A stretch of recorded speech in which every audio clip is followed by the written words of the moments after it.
gbà mí ẹ rà mí kalẹ̀ níṣẹ́ ni wọ́n ń lépa ẹ̀mí mi.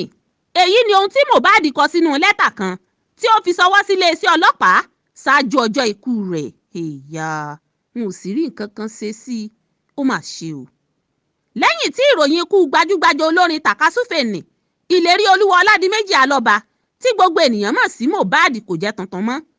gẹ́gẹ́ bí ìròyìn ṣe fìdí ẹ̀ múlẹ̀ ṣáájú ní gbajúmọ̀ olórin náà ti fi lẹ́tà kan ránṣẹ́ ṣọwọ́ sí àwọn àjọ ọlọ́pàá tí ó sọ fún wọn wípé wọ́n ń lépa ẹ̀mí òun. gbajúgbajà olórin náà ṣàlàyé nínú lẹ́tà ọ̀hún tí ó kọ ní ọjọ́ 27 oṣù kẹfà ọdún 2023 tí ó fi ṣọwọ́ sí olùdarí gbogbogbò àjọ ọlọ́pàá àti ẹ̀ka tó ń ṣèwádìí ọ̀daràn ní ìlú Èkó. nínú lẹ́tà ọ̀hún ló gbé bẹ̀bẹ̀ fún ìrànwọ́ iléeṣẹ́ ọlọ́pàá láti gbà á kalẹ̀ lọ́wọ́ àwọn tó ń lu agbára lé lórí tí wọ́n ń dẹ́rù bà láti pa. ó ní ọ̀pọ̀ ìbàjẹ́ ìpalára ni àwọn èèyàn ọ̀hún ti ṣe tí wọ́n sì ti gba àwọn ohun ìní rẹ̀ tí ó tó mílíọ̀nù 5 níye, ìkọlù ìpalára lẹ́ẹ̀kọ̀ọ̀kan. ó ṣàlàyé wípé àwọn èèyàn náà ti ṣe ìkọlù sí òun ní ọjọ́ 25 oṣù kẹfà ọdún 2023 lásìkò ìgbà tí òun ń ya fídíò tí àwọn onítàn sì pe ara wọn ní òjíṣẹ́ ọba Ẹlẹ́gùṣí. ó tún ṣàlàyé wípé nígbà tí orí kó òun yọ ní ọjọ́ burúkú náà àwọn kọlọ̀ràn sí ẹ̀dá náà dẹ̀yìn níṣẹ́ ni wọ́n tún sì ń lépa ẹ̀mí òun tí wọ́n sì ń halẹ̀ ikú mọ́ òun. gẹ́gẹ́ bí ohun tí ó wà nínú lẹ́tà náà ó ṣe lálàyé pé òun àti sìláńtà ìbílẹ̀ ni àwọn jọ ń ya fọ́nrán fídíò àwo orin òun ní ọjọ́ náà lọ́hùn-ún ṣáájú kí àwọn ẹni ibi náà tó dé. ó ní ṣàdédé ni àwọn rí àwọn kọlọ̀ràn sí ẹ̀dá ọ̀hún níbi tí àwọn ti ń ya fídíò náà tí wọ́n kó ìbọn, àdá àti àwọn ohun apanilára mìíràn lọ́wọ́ tí wọ́n sì ba àwọn irinṣẹ́ ìgbàlódé tí àwọn fi ń ya fídíò olówó iyebíye tí ó tó mílíọ̀nù 5 níye jẹ́. Sam Larry Ẹlẹ́gùṣí ni ó síwájú àwọn agbébọnkọ́ra náà tí wọ́n tó 15 níye. bákan náà ni ó sọ wípé òun fi ara gbọgbẹ́ lọ́pọ̀lọpọ̀ ṣùgbọ́n orí ni ó kó òun yọ ní ọjọ́ burúkú náà. nínú lẹ́tà ọ̀hún tí Mohbad kọ tó fi ń rawọ́ ẹ̀bẹ̀ sí iléeṣẹ́ ọlọ́pàá ọ̀hún ló ti ṣàfihàn àwòrán àwọn agbébọnkọ́ra ọ̀hún tí ó sì tún sọ wípé owó tí òun san fún fíìmù náà ni ó tó mílíọ̀nù 8 níye tí kò sì ṣeé gbà padà mọ́. ẹ̀wẹ̀ lásìkò ìṣẹ̀lẹ̀ àkọlù ọ̀hún ni àwọn kọlọ̀ràn sí ẹ̀dá náà tú àṣírí wípé òjíṣẹ́ ọba Ẹlẹ́gùṣí ni àwọn, wọ́n sì rán àwọn láti wáá fi ìyà jẹ òun fún ìdí tí ó ṣókùnkùn sí òun tí wọ́n sì tún ń dúnkookò ikú mọ́ òun pẹ̀lú.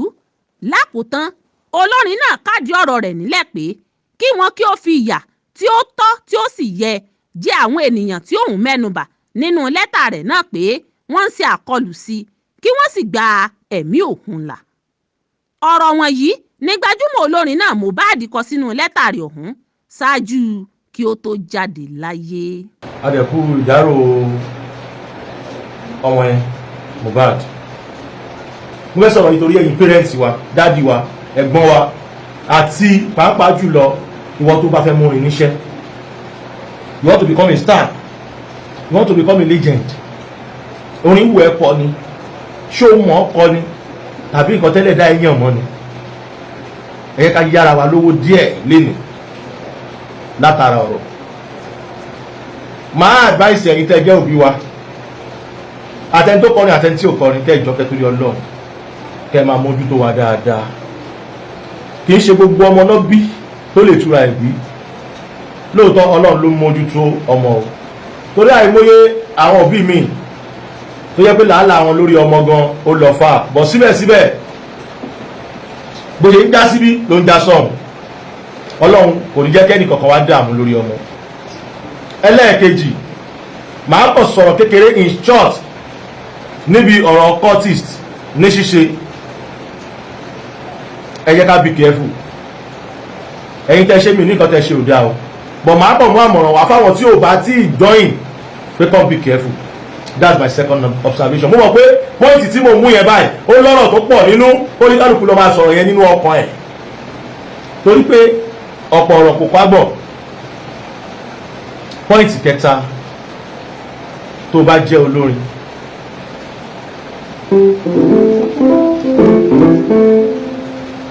can I tell you where we start ẹ má jẹ́ ń sọ tèmi ẹ jẹ́ kí n sọ ti àwọn bàbá wa Àyìnlá Ọmọwúrà torí àwọn àìtú kéré ṣé mo ti di star ni mo ẹ̀ṣẹ̀ ń bọ̀ ni ká dúpẹ́ lọ́wọ́ Ọlọ́run pé ìlú mọ̀ọ́ká ni mí but tá a bá sọ pé kí ló mú mi di ìlú mọ̀ọ́ká gan kì í ṣe music ọ̀rọ̀ ni due to pé people see fat on me, people see the boldness on me, people see the strong on me. That is why some people believe me pé okay ọ̀bọ̀ boy kò tún ṣorin gan but ó fẹ́ kọrin. Ìrìn àjò orin lọ fà, ìrìn àjò orin gbogbo ẹ̀yin òbí kẹ́ máa gbọ́, ìrìn àjò music lọ fà, ó lọ fà gan ó ń ṣe nǹkan tí téèyàn kọ̀ rò pé òun máa rẹ́dì lọ́jọ́ kan tá dẹ̀ dìde lọ́jọ́ kan yẹn náà ẹ jẹ́ kí n sọ tàwọn bàbá wa Ebenezer Obey, ẹ jẹ́ kí n sọ ti King Sunny Adé, bàbá wa Síkírù Àyìndé Barrister. Did you ever remember that Síkírù Àyìndé Barrister ní iṣẹ́ tó ń ṣe is an army? Bàbá wa King Sunny Adé wọ́n ní iṣẹ́ tó ń ṣe. Bàbá wa Ebenezer Obey is a pastor also pẹ̀lú bọ́yé ń kọrin. Wọ́n dẹ̀ tún láwọn iṣẹ́ kọ̀ọ̀kan náà torí kò sí artist tí ò ní investment. Bẹ́ẹ̀ ṣe ń wo King Dr. Saheed Òṣùpá wọ́n ní gym house, wọ́n ní a lot, wọ́n ní malls, wọ́n wá ṣẹ́kùn iṣẹ́. So fún ọ̀rọ̀ yìí mo fẹ́ fi ṣe àǹfààní fún gbogbo àwa ọ̀pọ̀lọpọ̀ upcoming artists tó bá ń bọ̀. Some people will message me, brother sign me please, this is studio I can record for you free, but the way that you want to pass is a long journey. If you don't want to die at young, it's a long journey. I will tell you, I will share the experience. Tó yẹ pé àwọn aṣáájú wa tó jù wá lọ́gàn kì í fẹ́ sọ síta, I will tell you today, I don't care.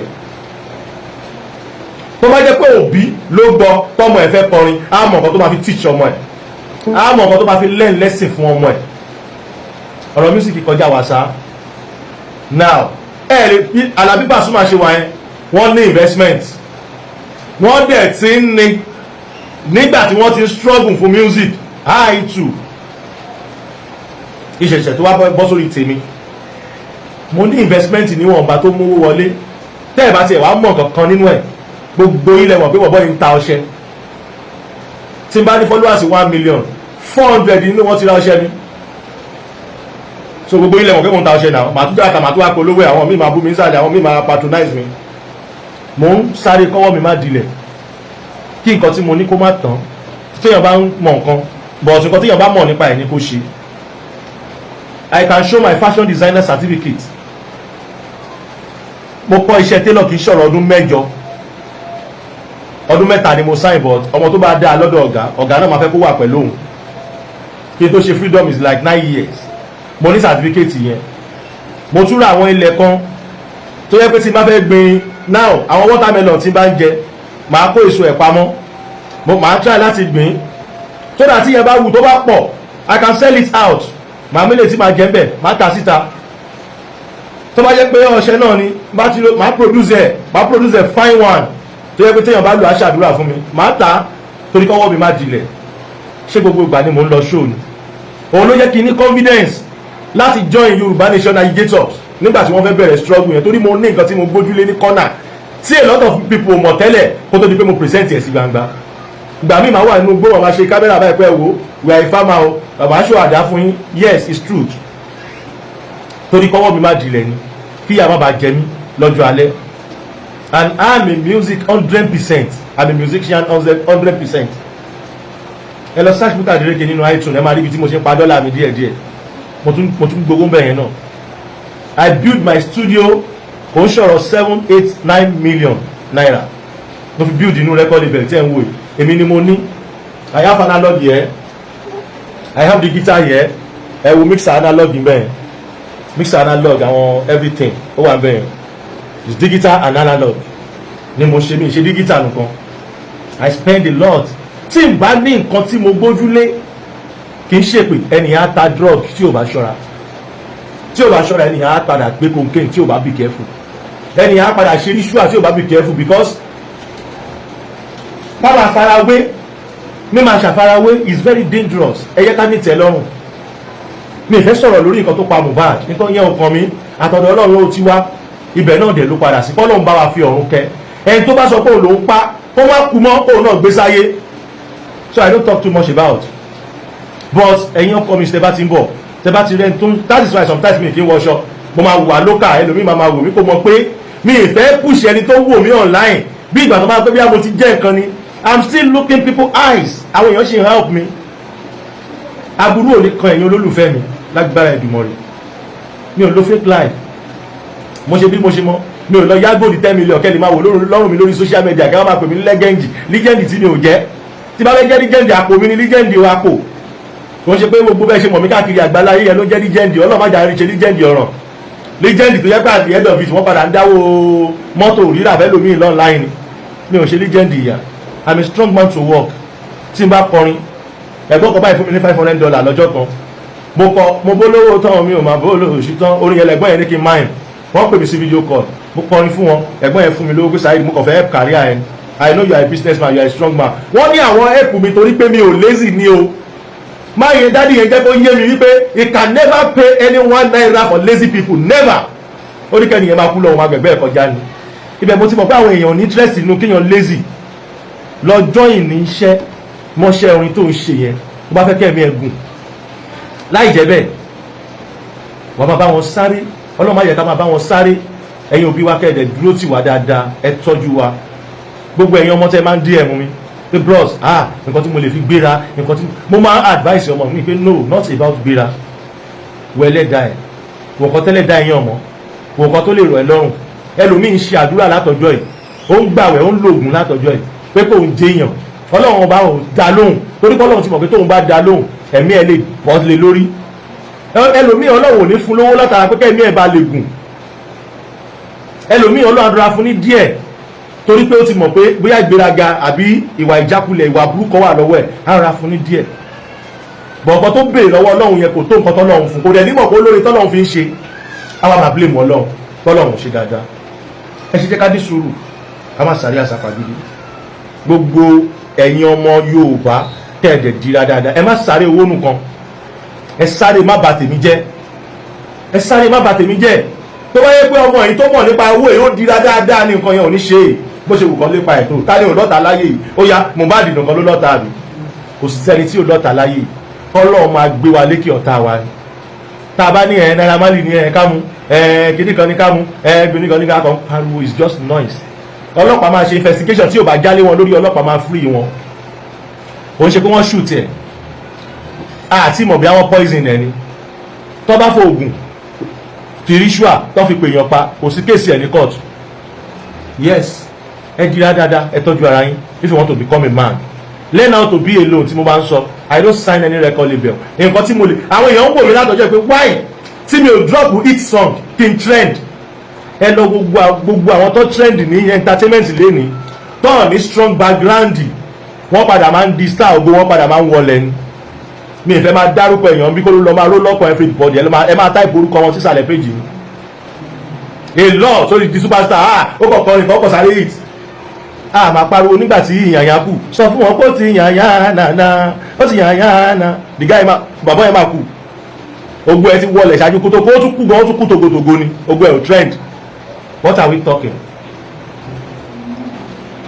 o gbọ́dọ̀ ní good foundation tó lè fi back up trending yẹn téèyàn bá fẹ́ fall gbogbo àwọn tó ń kú tó portable ọmọ lálọ́mí ojú ti clear báyà bí gba ẹ lẹ́sẹ̀ṣẹ̀ máa mọ̀ the reason why tí mo fi support bọ̀bọ̀ yẹn tí mo fi like ẹ̀ tí mo fi hate ẹ̀ tó bá ti ń sáré ọ̀la try láti sáré má bà tèmi jẹ́ I want to tell people the fact today I'm not here to complain anybody Ọlọ́run nìkan lọ̀rọ̀ ẹ̀dá yìí kọ́lọ́run má pa wá léwe ọ̀gá ohun tẹ́yẹ bá jẹlẹyẹ ń gbé fò jẹun dáadáa don't keep money pé kinní kan because of your future àbí kinní kan future kẹ̀ future tọ́lọ́run sọ fún ẹ kó máa dọ̀la àbí future tọ́lọ́run sọ fún ẹ kó máa dọ̀túnla jẹun kó yó Ọlọ́run ní jẹ́kẹ́ kú sí o ATM yín ni first target àti gbogbo góòlì tẹ́ kó sínú cupboard ẹ má rò pé lọ́rẹ̀ nobody love you love yourself I will tell you today o gbá mi lójijì pé Mohbad ní enemy ògo gbogbo ṣe máa rí nìyẹn ògo tó bá ti máa dún ògo tó bá máa dún yẹn gbọ́dọ̀ múra ẹ̀ dáadáa so that you can never fall.